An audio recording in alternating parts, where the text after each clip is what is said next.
Ladies and gentlemen, welcome to a realm where reality intertwines with the inexplicable, where the boundaries of reason dissolve into the shadows of uncertainty. Welcome to the political twilight zone. I am your guide through this enigmatic labyrinth, where politics and power take on life of their own. In this dimension, the threads of truth weave a tapestry of intrigue, challenging our perception of the world we thought we knew. In this world, nothing is as it seems, and the truth lies buried beneath layers of deceit. Prepare to venture where reason meets the unexplained, and where the unexplained might just be. Hi, folks. Another week goes by here. Rick Wagner here on KNTZ and KGLN. We are trying to get it right, and there's so much wrong, it's not as hard as it would seem. But anyway, so we're at 1192.7 on KNTZ and 980 and 101.3 on KGLN. We're, of course, on the internet right now, and we are also available as podcasts, which you can look up usually on one of your favorite platforms out there that you look them up at. And you should look at some of the podcasts because there's some really good ones out there. I think mine is worth listening to, but right now it's mainly the show again for people that didn't catch it. But we're hoping to do some more, branch out a bit. But there's some good podcasts. Of course, there's Joe Rogan out there, which is always interesting. There's some language there if you're sensitive to it. That they throw a lot of, F-bombs around and stuff like that. But, he has some very interesting guests on. And what's most interesting about it is sometimes is that people who you wouldn't expect have opinions or are much more perceptive about something than you would have thought, given, where they come from, their profession or whatever. And then also he has some people on that I think that really make you think. This last week, I think it was last week, he had Lex Friedman on. And if you get a chance, and you don't have to use a podcast for this, you can go to YouTube, which I would recommend. YouTube has a lot of crap on it, but it is still pretty good for if you sort through it. Lex Friedman has a podcast out there, and usually a day or two afterwards, and then they keep a lot of them on there. They post them because there's video of it. It's not exciting in the sense nobody's hopping around or anything, but it's very interesting to watch. And Lex Friedman is a very interesting fellow. He is he's an AI expert and a tech guy in that way, and very thoughtful. He's also a Ukrainian who is very knowledgeable about a lot of historical precedents for many things.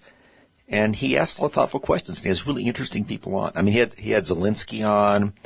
And then, he's had a person who was an expert on the Roman Empire, and then he's had, he has people on that he feels like I can have an interesting conversation. And they have a long-form conversation, and most of them are just very good. And, if you're sitting someplace or if you're driving and you can play it, sometimes you can play it through our, the radio in the car sometimes has a media thing where you can play your phone through it or something like that. That can be helpful. I have a couple of friends that travel a lot for their jobs, and they listen to podcasts all the time. They're always coming up with some knowledge base that I had no idea about, because rather than listening to, a record or something, they listen to a podcast, and they also listen to a lot of talk radio. So you mix those two things together, and you got a pretty good knowledge base, I think. Anyway, I wish we could have a week that we didn't have some sort of tragedy in the news. Now, if you're going to read news that's from all over the world, there's going to be something tragic happening somewhere, seemingly all the time, unfortunately. But we seem to have one thing after another lately, going from, the October 7th things to, and this release of the Hamas hostages, and then who Israel had to trade for them.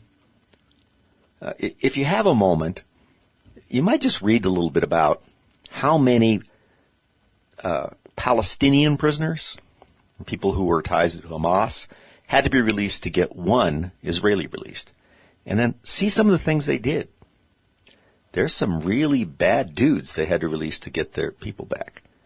I don't think it leads to a good thing, but completely understandable with hostages. This is not an easy equation to solve, no.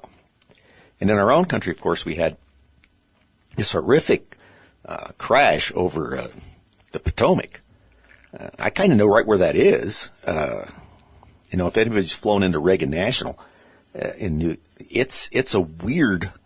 I like the airport, but they have a flight plan that used to just go right over everything in DC, and after 9/11, they rerouted the flight plans so that, you kind of skirt around it, but it's still, because of the location of the airport, right on the Potomac and not very far away from like the Kennedy Center and stuff, not in, logistically, it's, you're really pretty close to the Capitol. And, so it just was horrific. And the Potomac River, if you've ever been on the coast or in DC during January, that is a cold, cold winter. And, that Potomac River's factored in some of our history too. So it was just very disturbing. But I was interested in some of the byplay with President Trump and Sean Duffy and some of these people talking about it. It was interesting how they were right after the DEI stuff. Now, they obviously know a little more about this than we do.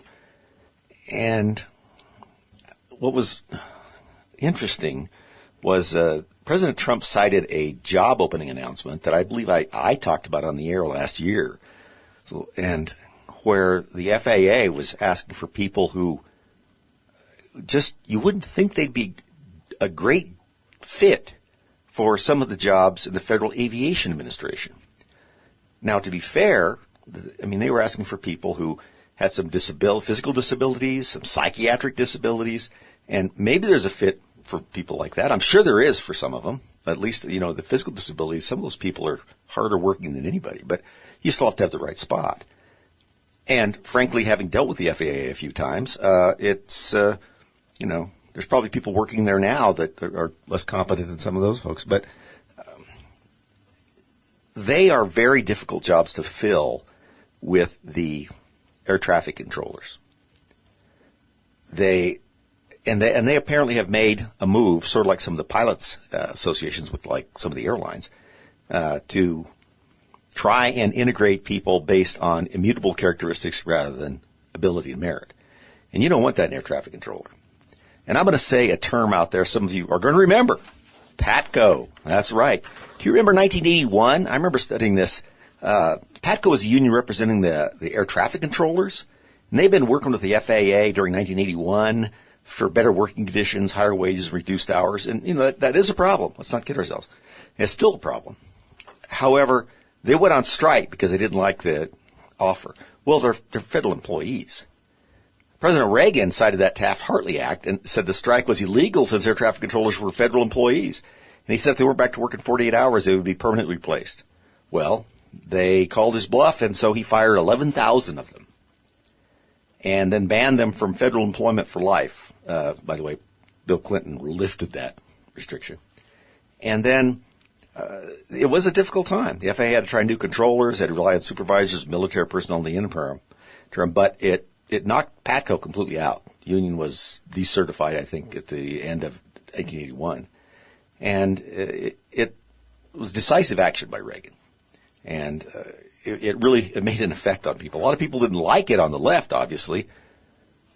But Reagan, he said, look, you're federal employees, you have important jobs. Negotiating is one thing. Going on strike, you can't do it. You can't paralyze the country as a public employee. I didn't think that was a particularly difficult thing to come to. And so ever since then, and actually before that, these are hard jobs to fill. They're very stressful. And if you've ever been in a tower at an airport, even a moderate one that's busy, there's a lot going on there. Now, there has been a lot of improvements in terms of tracking of the aircraft and using some of the electronic messages you get from the aircraft to identify who they are and so forth. And so there's a lot, it's improved a lot, but it's also, air traffic is busier. So it is a very difficult job, and you have to be just the right kind of person to do it. And my hat's off to all of these people, because a lot of them have been working a long time. And what I think President Trump is saying is, and I was trying to look into this, but I don't know yet, if you have a lot of unfilled positions because you're trying to find people based on something that isn't even a good fit for the job, then that's not a good thing. So we'll see how that shakes out. I'm interested in, and it was a tragic accident, so we need to pay attention. All right, folks, we're back. We live in a land of lunacy now. I don't know what else to think about. I was looking at all my notes over the little break there, and most of them are things that I wouldn't have believed were even going on 10 years ago. Or would be going on, I should say.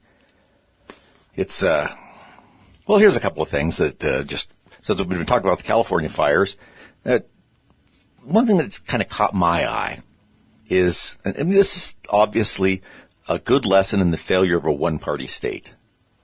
And I would say that even if a Republican state, I don't think it would be as bad, but you have to have some kind of contest. You have to have people who want to come out and actually campaign and show their ideas to people and stuff.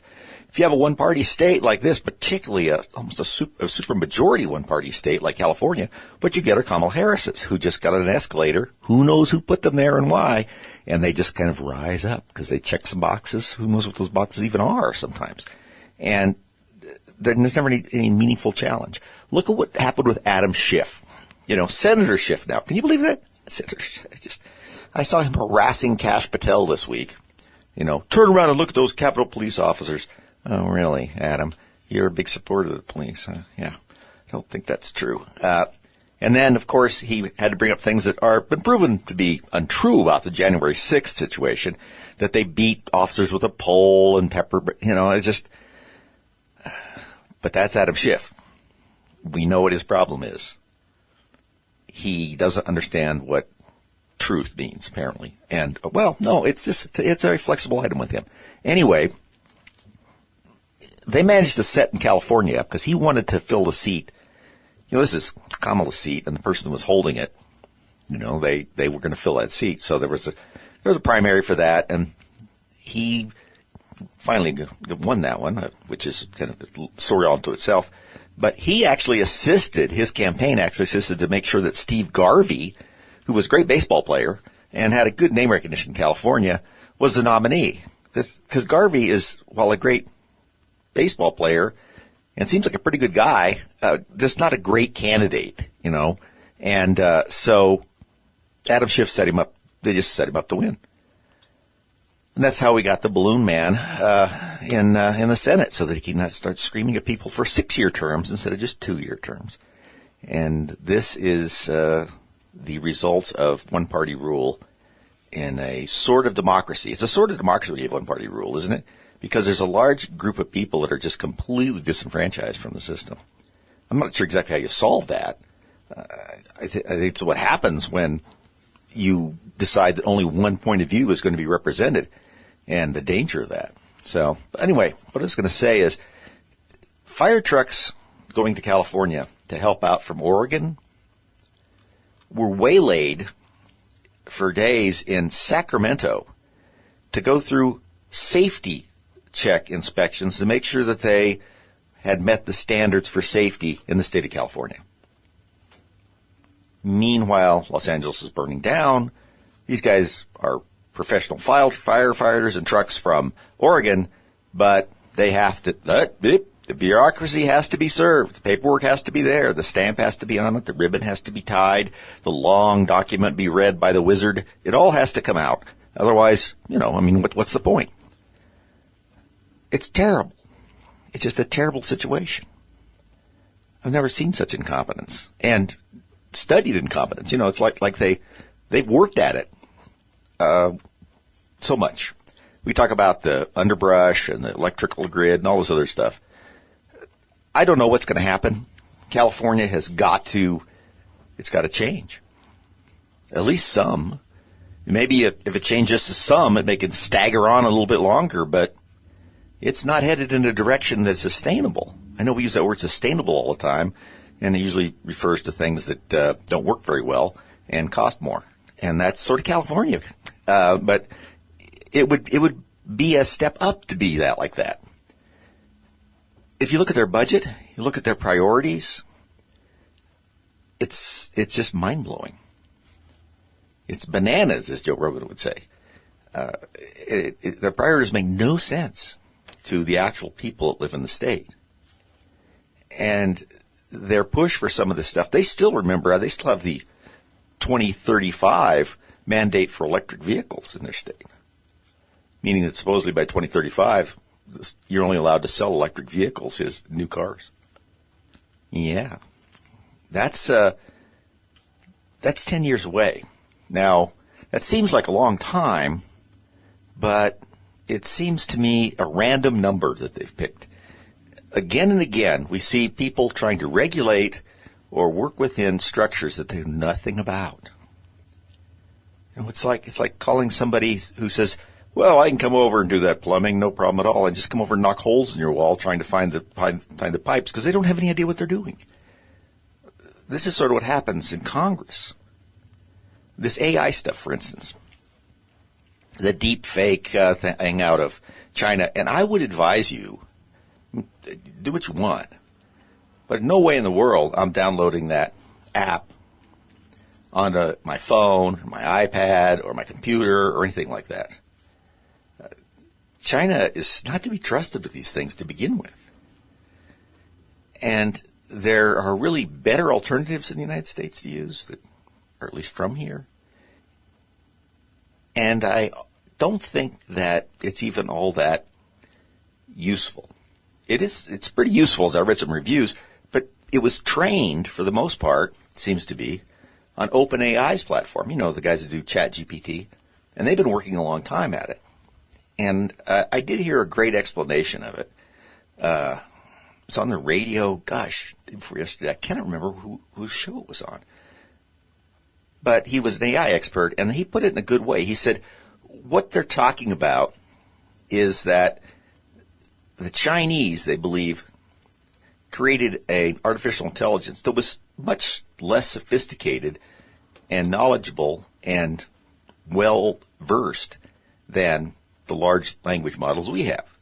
But then it took the data that it could get from ChatGPT and kept having its smaller, dumber AI ask questions of it to get its data up.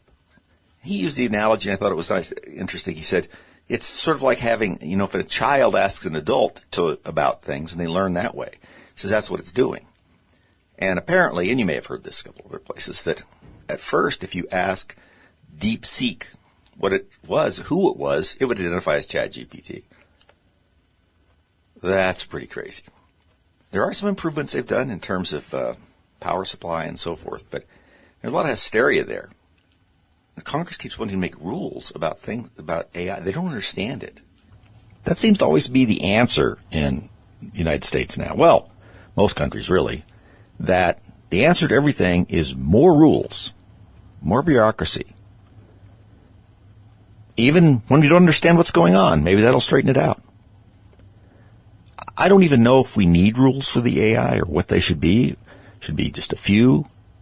I think we're going to have to do that at some level because nobody else is going to make rules that's going to somehow handicap them. And besides that, making all of them that much more numerous. Remember our good friend Tacitus. The more numerous the laws, the more corrupt the government. I think that's wisely said. So we don't want to just blindly rush into these things. And if you watch Congress, because everybody thinks they need to do something, right?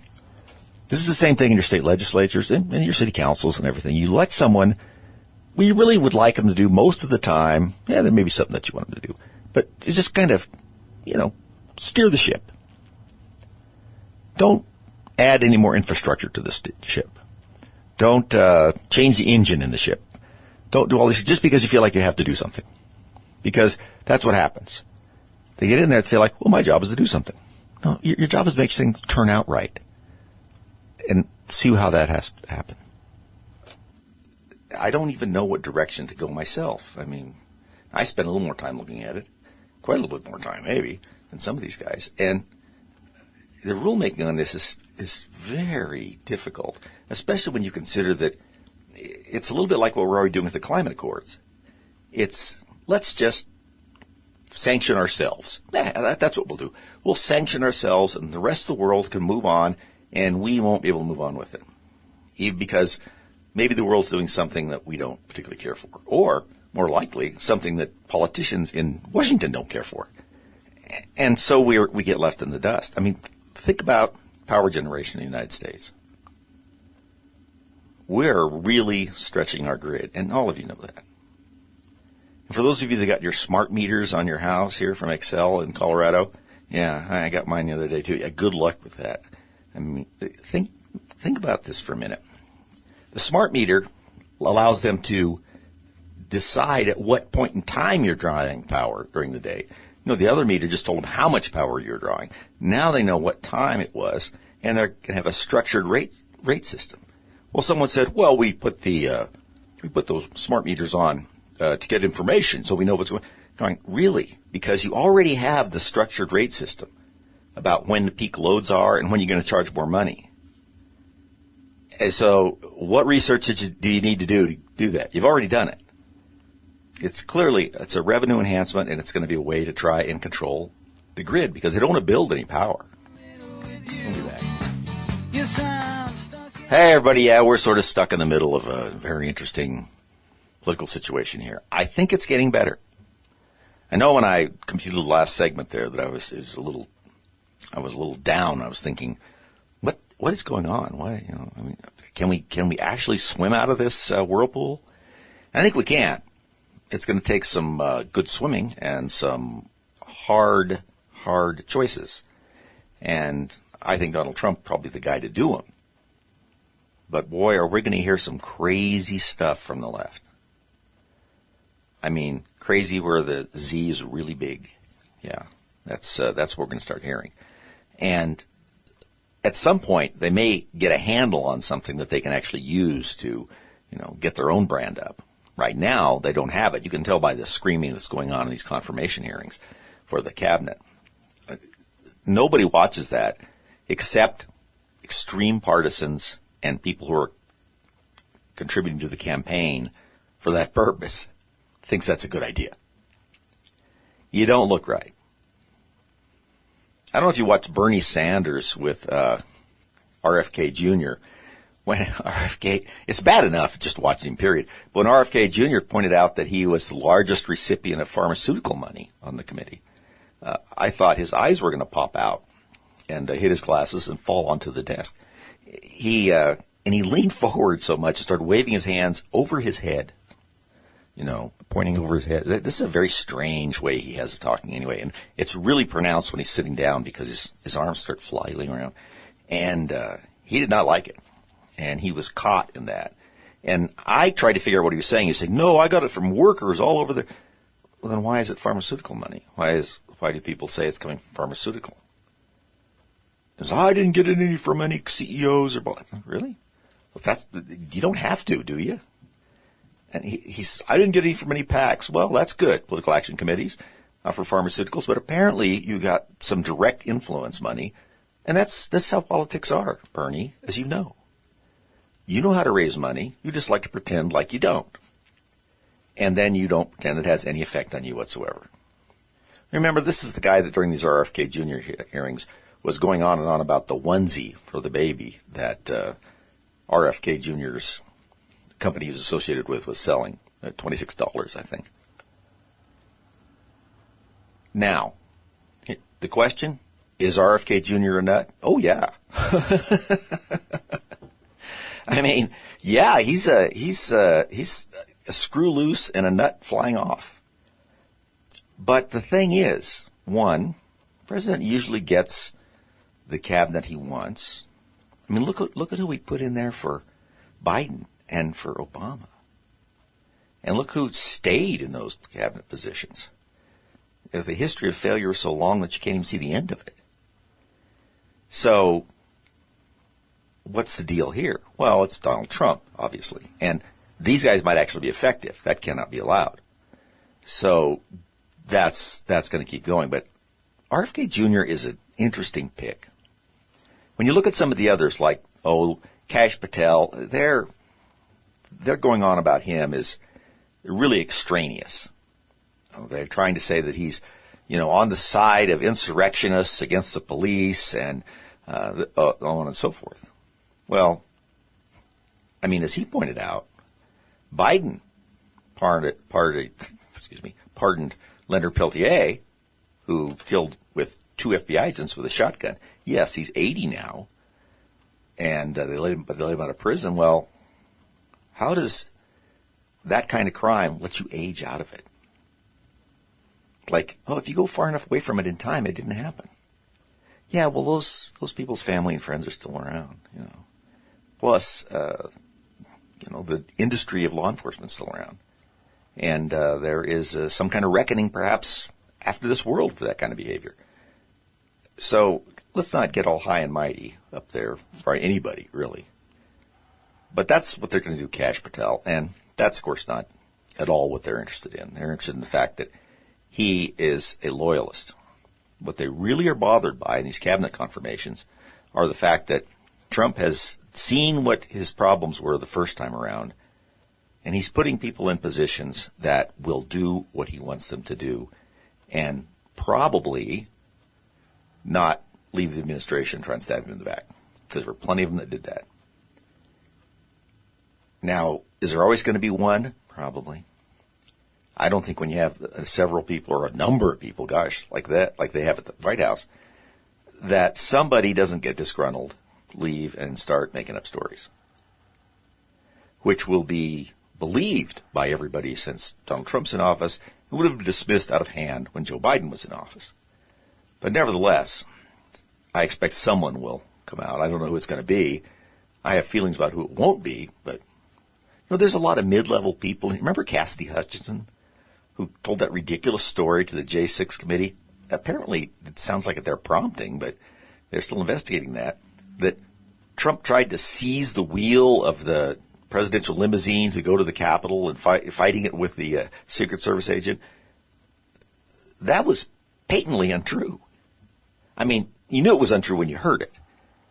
There's some physical constraints in that vehicle that makes it hard for him to even do that, and he didn't do that. And the people who were involved in it said he didn't do that, but then he didn't get called into the committee. The driver or any of those people that she said this happened with, they didn't get called in the committee. Just Cassidy, who had heard this from someone else. They just wanted to get it on the record. They didn't want to verify it. And so, you see, you can find people. I actually didn't know who she was until she, showed up at the J6 committee. Not that I'm any expert on the presidential circle, but, not somebody that we all are familiar with. So there are people in there who knows how disgruntled they're going to get and what it's going to be about. But anyway, I think he's trying to get, that is Donald Trump, trying to get a solid group of people who he believes he can rely on to implement his policies and not go rogue and leave, write a book, and then try and make some lecture money or get a job on MSNBC. It's sad that that's a problem, but apparently is. So you look, Kash Patel, he's got a good background. He's fine for that job. Pete Hegseth, let's be fair, a little weak on the administrative work, but he's got a great educational background that people kind of forget. And he's been doing what seemed to be a pretty straight-up kind of approach to his job. I was pleased the other night when he was on Fox News that he came across as a government official, not as an ex-commentator. He was correct. He was tacit. He was very much on point and was not going to joke around about anything or loosen up. And that's exactly what he should be, particularly when he's on a network or something with people that know him like that. He is a symbol of an office for the most part. He needs to realize that, and I think he does.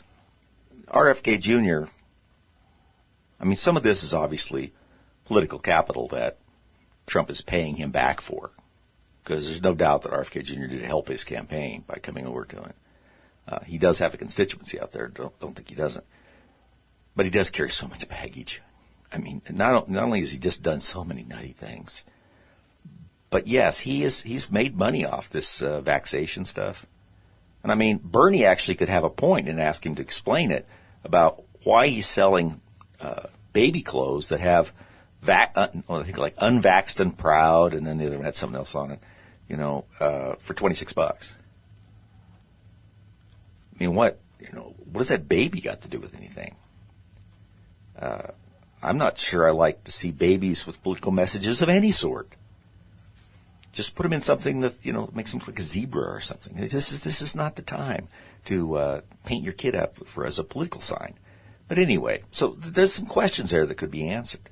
Of course, he didn't get a chance to answer any of them.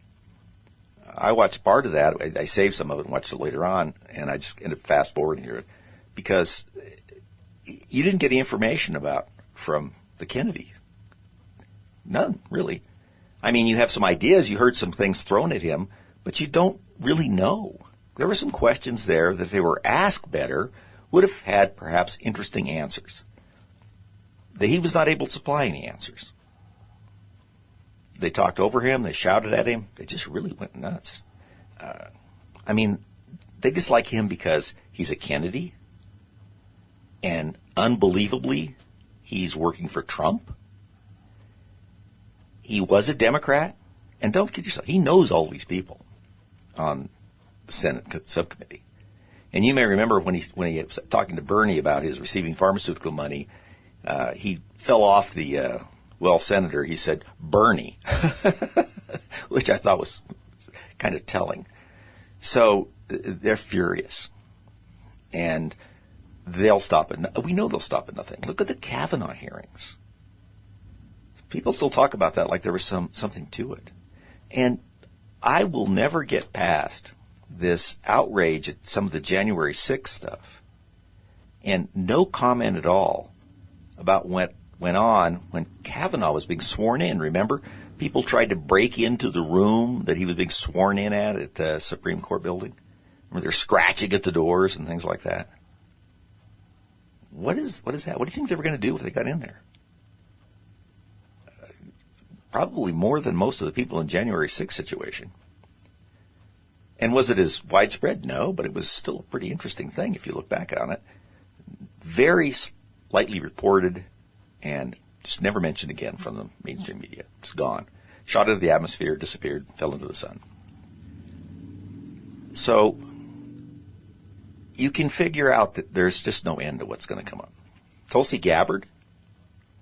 Now, she was I think a center Democrat, sort of a Scoop Jackson kind of thing, if anybody can remember that. And I've studied too much political history probably. But that kind of Democrat is really gone. The one who, that sort of lunchbox ones like Biden always tries to pretend he is, that actually, relate to the working man a little bit and this and that. They may have bad ideas, but they have some connection. Yeah, those are all gone. Tulsi Gabbard, I think, is a little more like that. And the fact that nut jobs who happen to have been elected to office will sit there and tell you that they think she might be a Russian asset. You know how much vetting these people go through? Of course you do. And not only does she go through it for this position, but she has worked for like 20 years in the Army as, I think she's now a lieutenant colonel. Is that right? Yeah. Think about that. And she's received several security clearances. And there's been nothing that she handed a note off to somebody on a park bench in Washington, D.C. that had a sketch of the rocket on it or something. None of that. It's like, well, she visited with Vladimir Putin. She visited with Assad. Yeah. Assad especially is what's the point of that? Well, you need to know people. I mean, even if you don't like them. But that's what it is. And she's an apologist. I haven't heard her really apologize for Putin. Certainly not Assad. I don't know where that comes from. She's not a big fan of the war in Ukraine. She thinks it went on too long. Too many lives have been lost. There was too little point to it. So that makes, strangely, the left just furious. If you got in the Wayback Machine, and I'm getting a Wayback Machine in here so we can get in it periodically. I'm buying it secondhand from the Rocky and Bullwinkle show. And we take the Wayback Machine and go, let's say back 20, 30 years, and look at that kind of situation. And it would make no sense to anybody. It would just be like, huh? That'll never happen. That actually is chilling if you think about how fast the rate of change of political demagoguery has been. It's really accelerated. We are used to a level of political division and vitriol that we seldom see in this country. And we have seen it pretty bad a few times around certain elections, certain periods. Some of the movements in the 30s and stuff it was pretty wild.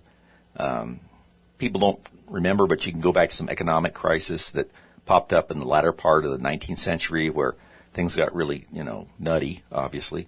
Then there's a little thing I call Civil War, which actually is when people are really upset, and was horrific for the United States. But this is a pretty long, drawn-out situation, and there's no end to it.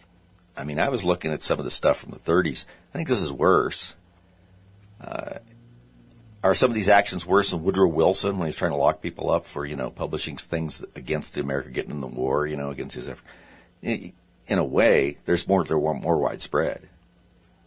And there's more collusion going on between the government and the private sector. That's a bad idea. When they say partnership, I wouldn't look at those partnerships very carefully between the government and private industry, because partnership slides downhill into collusion, I think, all too easily. Some of you were saying that you liked hearing Ryan last week on with me talk about the Ukraine, the history of warfare in that area and around Poland and stuff like that, and I enjoyed it. Now, I'm going to have Ryan on again, and we're going to probably try and have a little more compact discussion because I can get off topic pretty easily. But it's important to put that stuff in perspective. And so I've always been trying to let you guys know some news that actually about, like, say, the war in Ukraine, that we're not getting a whole lot of. We get it referenced, but we don't get a lot. So I tried to go out and look at some reputable sources, which are hard to find, like Reuters, and then, I go to Rand Corporation, and then a couple other newspapers, and the BBC, which is far lefty, and then you just try and figure out what the real thing was. And I can tell you right now, as of probably Friday, the Ukrainians are really pushing up their drone strikes on Russian infrastructure against, like, energy assets, oil refineries, supply depots, things like that. And in response, of course, the Russians have been bombarding Kyiv, Kharkiv, and Odessa with missiles. That's an attack on infrastructure, obviously. And Ukraine keeps trying to disrupt Russia's, logistic chain, which is a military tactic that you really do need to do. The problem is if you're trying to settle things down, that isn't the way to do it. Right? And because of this going on, the Russians have been building up a military in the eastern part of the Ukraine. They've been moving all these mechanized infantry and missile units into what was it, the Donetsk region, something like that. And it looks to be, to people that seem to know what they're talking about, that they're preparing for a large-scale ground action, like in February. Now, remember what a miserable place to fight the steppes of Eastern Europe are during the winter. It's sort of like a combination of being high in the mountains and in a frozen swamp. It's chillingly cold. There's no real cover around. The ground hardens up once you get away from the fertile land around the Ukraine. Some of it gets to be almost tundra when you start going a little bit north. And the winters come and they stay. I mean, it'd be sort of like if we decided to go, on a family camping trip in North Dakota at the end of December. It would be that kind of thing. And traditionally, many men and women in the military sides are lost to inclement conditions, poor nutrition, logistical supply problems because of the weather, because of the conditions. These are these are not great places. These are terrible places to be. Like I've said before, they're more similar to trench warfare in World War I, which was miserable and deadly, than it is a mechanized warfare that we sort of think about in World War II. We sort of imagine troop movements and tanks and planes flying in and stuff. These guys are dug in places. They're dug in and they're moving foot by foot. And then while they're doing this, they're blowing up things behind the lines of each other. And that is something that it's going to destroy the Ukrainian infrastructure. If Ukraine stopped today, if Russia said, okay, we're done, we're just going to give you back everything we took and everything, we're just going to go home, Ukraine would still be in a miserable position. They're just blown up. So how long can they go on? I don't know. Russians don't like it either. Putin's getting some pushback from like some of these oligarchs that have these big companies there because they're getting really squeezed by some of these sanctions, and they get more sanctions under Trump. I looked at the China involvement, and some of the experts are saying China coming in, bailing out Russia a little bit on their economic situation, you know, buying more goods and energy products and so forth. It's about 50-50. The Chinese enjoy the fact that it's a distraction over there, but they don't like the fact that it's doing what it's doing. It's a little too much. I think they prefer the sort of distraction you get out of North Korea, where you just have things that you have to keep your eye on it constantly because you have nut jobs in charge with nuclear weapons. But you don't have an ongoing confrontation.